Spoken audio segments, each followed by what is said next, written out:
तो ये बहुत महत्वपूर्ण है आप लोगों के लिए। इसमें सबसे ज्यादा बच्चा फंसता है कि सर जीएस की स्ट्रेटजी क्या होनी चाहिए। ठीक है, जीएस की स्ट्रेटजी क्या होनी चाहिए। यूट्यूब पर सबसे ज्यादा सर्च किया जाने वाला शब्द ये कि सर यहां पर मार्क्स कैसे बढ़ाएं। जैसे आप मैथ में 50 में 50 लेकर आ गए, इंग्लिश में 50 में 50 लेकर आ गए, रीजनिंग में 50 में 50 लेकर आ गए, ठीक है, मैं भी उतना लेकर आ सकता हूं 50 50 50, लेकिन अगर मेरे जीएस में ही 10 नंबर आ गए तो मैं सिर्फ 160 पे ही रह जाऊंगा। ठीक है, तो सर जीएस में हम जो है स्कोर कैसे करें, यहां पर इस बात को बताइए कि जीएस के लिए हमारी स्ट्रेटजी क्या होनी चाहिए। बहुत ज्यादा बच्चों का डिमांड रहता है, पिछली वीडियो में बच्चों ने बहुत कमेंट किया। ठीक है, तो इस बारे में हम समझते हैं कि जीएस की स्ट्रेटजी क्या होगी। देखो, आपको जीएस को अपने पेपर के लिए 3 पार्ट्स में तोड़ना है, आप समझेंगे यहाँ पे, और 3 पार्ट से आपके सवाल पूछे जाते हैं। सबसे पहला जो पार्ट होता है ना, वो होता है मेरे भाई यहाँ पर सिलेबस। सिलेबस का मतलब क्या हो गया, सिलेबस का मतलब यहाँ पर आपके सब्जेक्ट हो गए। जैसे अगर हम बात करें तो फिजिक्स हो गया, केमिस्ट्री हो गया, आपको बायो हो गया, ठीक है, पॉलिटी हो गया, हिस्ट्री हो गया, ज्योग्राफी हो गया, आपका इकोनॉमिक्स हो गया, और इसके अलावा यहां पर आपका थोड़ा बहुत इन्वायरमेंटल हो गया। नेक्स्ट बात करते हैं यहां पर, तो ये हो जाता है आपका स्टैटिक का पोर्शन। ये जो स्टैटिक का पोर्शंस होते हैं, जैसे आप कह सकते हैं इसमें कि सर कंट्री एंड कैपिटल है, ठीक है, फिर उसके बाद यहां पर करेंसी जैसे शब्द हो गए, फिर उसके बाद यहां पर जैसे डांस वाले शब्द हो गए, जितने के जितने, फोक डांस, ये डांस, वो डांस, इसके अलावा जितने भी स्टैटिक के पोर्शंस हो गए, प्रथम पुरुष, प्रथम महिला, यहाँ के राष्ट्रपति कौन है, यहाँ के ये कौन है, ये फलाना ठिकाना, जितनी बातें होती हैं।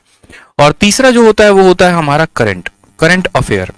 ठीक है, ये जो जीके होता है ना, ये हमारा 3 पार्ट्स में ब्रेक होता है करंट अफेयर्स में। जैसे कि मैंने कहा आपको, पहला पार्ट सिलेबस, दूसरा पार्ट स्टैटिक, तीसरा पार्ट करंट अफेयर। और हमें एक ऐसी रणनीति बनानी होगी जिनसे हम तीनों पार्ट को क्रैक कर पाए बड़े अच्छे तरीके से, क्योंकि पेपर में सवाल यहां से भी आते हैं, यहां से भी आते हैं, यहां से भी आते हैं। अगर हम इनके ब्रेकआउट की बात करें तो करंट अफेयर्स में हमारे कितने सवाल होते हैं, करंट अफेयर्स में हमारे 4 से 5 सवाल होते हैं।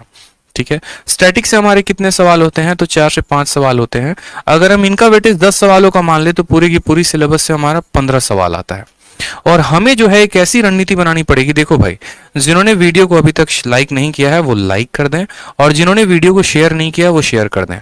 अगर मैं इतनी वैल्यूएबल बात आप लोगों से शेयर कर रहा हूं आप लोगों के स्कोर को बढ़ाने के लिए, तो ये आप लोगों का भी फर्ज बनता है कि आप भी इस वीडियो को ज्यादा से ज्यादा लोगों तक शेयर करो। ठीक है, अगर मैंने यहाँ पर जो है एक जहद उठाई है कि आप लोगों के स्कोर को बढ़ाऊं, मैं आप लोगों की सहायता करूं, मैं आप लोगों को जो है स्ट्रैटेजी ढंग की बताऊं, तो उसी तरीके से आप लोगों का भी ये फर्ज बनता है कि आप वीडियो को ज्यादा से ज्यादा लोगों तक पहुंचाओ। ठीक है, तो ज्यादा से ज्यादा लोगों तक शेयर करो आप।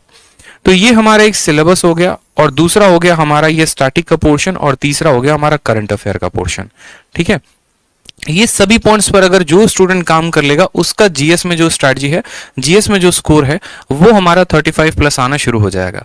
और 30 और 35 प्लस एक बहुत ही बढ़िया स्कोर माना जाता है आपके जीएस में। अगर इतना आप स्कोर करते हैं तो आपका बहुत अच्छा रिजल्ट आएगा। लेकिन इस बढ़िया रिजल्ट के लिए हमें क्या करना पड़ेगा, किस तरीके की प्लानिंग करनी पड़ेगी, किस तरीके की जो है हमें ब्रेकआउट रखना पड़ेगा। तो जैसा कि मैंने आपको सबसे पहले बताया, तो यहां पर समझते हैं, सबसे पहले यहां से शुरुआत करते हैं। ठीक है, सबसे पहला पॉइंट आप पकड़िए यहाँ पे सब्जेक्ट में। इस सब्जेक्ट में अगर आपको देखना है ना, तो आप देखना यहाँ फिजिक्स से ज्यादा क्वेश्चन नहीं आते, बायोलॉजी केमिस्ट्री से ज्यादा नहीं आते, सबसे ज्यादा बायो से आते हैं, फिर पॉलिटी से, हिस्ट्री से और ज्योग्राफी से। ये आपके जो है ना, ये 4 सब्जेक्ट जो है ये बहुत इंपॉर्टेंट है इन 7 सब्जेक्ट्स में। इसको जो है आप प्रॉपर तरीके से अगर रिवाइज कर लेते हैं, प्रॉपर तरीके से आप एक एक पॉइंट पढ़ लेते हैं, तो आपको परेशानी नहीं होगी। फिर बच्चा बोलेगा कि सर इसको पढ़े तो कहाँ से पढ़े। ठीक है, क्या कोई किताब को रेफर करें, क्या कोई यूट्यूब चैनल को रेफर करें, कैसे पढ़ें। तो देखो, हमारे चैनल पर ऑलरेडी क्लासेस चल रही है, आप उससे रेफरेंस ले सकते हैं। इसके अलावा जो है अगर आप किसी बुक से पढ़ना चाहते हैं तो आप किसी बुक से पढ़ सकते हैं, लेकिन बुक में जो सबसे बेस्ट होगा मेरे हिसाब से वो रहेगा लूसेंट। अगर आप लूसेंट पढ़ते हैं, ठीक है, या हिंदी वाले स्टूडेंट अगर आप घटना चक्र पढ़ते हैं, तो आप वहां से भी सवालों को बढ़िया तरीके से कंसेप्ट को समझ सकते हैं। कभी भी जीएस को पढ़ने की जो स्ट्रैटेजी होती है वो इस तरीके से होती है कि पहले आप सब्जेक्टिव को पढ़िए और फिर उसके बाद आप उसके ऑब्जेक्टिव को लगाइए। जैसे मानिए कि सबसे पहले आपने दिल्ली सल्तनत पढ़ा, तो आप दिल्ली सल्तनत को पढ़ लीजिए, और उसके बाद दिल्ली सल्तनत पर आधारित जितने भी प्रश्न आपके लूसेंट के ऑब्जेक्टिव में हैं, पहले आप उसको लगाइए। इससे क्या होगा कि आपका जो लेवल है वो इंक्रीज होगा, आपको जो चीजें हैं क्रम अनुसार याद होते चले जाएंगे, और आपका फिक्स रहेगा कि हाँ यार, जब मेरे सामने 4 ऑप्शंस आते हैं तो उसमें मुझे सही ऑप्शन किस तरीके से टिक करना है। तो इन बातों पर सबसे ज्यादा फोकस करिए। नेक्स्ट बात आता है स्टैटिक में। स्टैटिक के लिए देखो अलग अलग तरीके से काम किया जा सकता है। स्टैटिक में कोई बच्चा बोलता है कि सर हमको ट्रिक से याद होता है, जैसे मानो कि पहाड़ हो गए, पर्वत हो गए, आपके दर्रे हो गए, ठीक है, इनको कोई बच्चा कहता है कि सर हमको ट्रिक से याद करना है। जैसे जितने ताल वाले हो गए, जिस शब्द के आगे ताल लगा होता है वो कहां पर होता है, सारे के सारे उत्तराखंड में हो गए, भीमताल, ठीक है, नैनीताल, इस तरीके से करके, तो ये सारे के सारे मेरे भाई कहां पर हो गए, उत्तराखंड में। तो आपने जैसे ट्रिक से याद कर लिया। नहीं तो आप ऐसा कर सकते हो कि आप ट्रिक से, YouTube चैनल में आपको एक बता रहा हूं, वहां से भी आप फॉलो कर सकते हो, क्रेजी जीके ट्रिक्स करके। क्रेजी जीके ट्रिक्स करके जो है, आप इस अगर चैनल को फॉलो करते हो, यहाँ पर मैं इनको जानता नहीं कौन है ये, हाँ, लेकिन इनके कुछ वीडियोस मैंने देखे हैं जो मुझे अच्छे लगे हैं, जहां से आप भी फायदा उठा सकते हैं। और स्टैटिक के लिए इन्होंने बहुत बेहतर तरीके से काम किया हुआ है। तो स्टैटिक का पोर्शन आप यहां से कंप्लीट कर लीजिए। साथ में लूसेंट का जो मिसलेनियस है, उस लूसेंट के मिसलेनियस को जरूर खत्म कर लीजिए मेरे भाई, ठीक है। लूसेंट का जो मिसलेनियस है ना, उनको भी आप जरूर खत्म कर लो। मिसलेनियस में जैसे आपका हो गया कंट्री कैपिटल है, इसके अलावा जो है एक एक पार्क है, वाइल्ड लाइफ सेंचुरीज हैं, इसके अलावा जो है कौन सा पार्क, जैसे सिमलीपाल हो गया, सिमलीपाल कहाँ है तो उड़ीसा में है।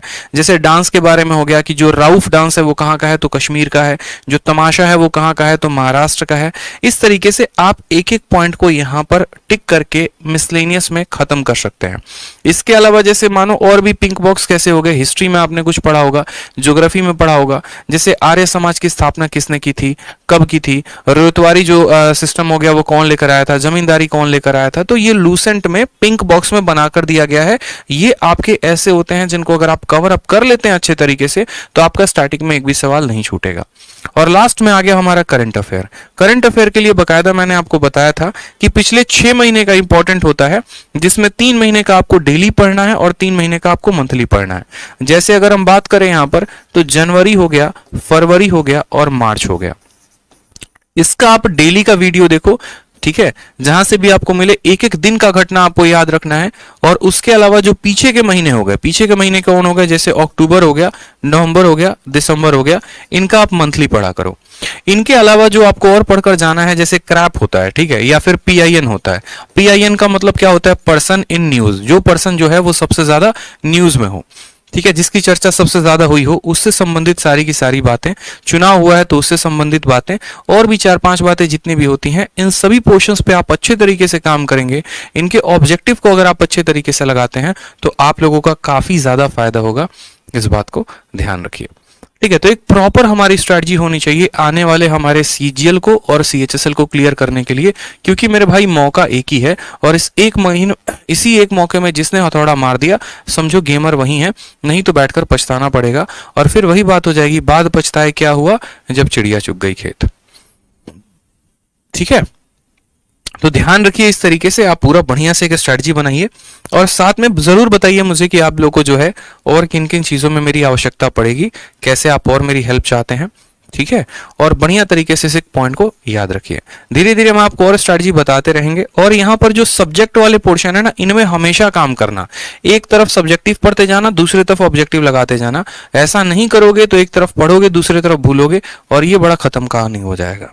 वीडियो अगर दोस्त पसंद आ रहा है ना आप सभी को, तो लाइक बटन आपके बगल में है, लाइक करके बता दीजिए कि आपको वीडियो क्या पसंद आ रहा है या नहीं आ रहा।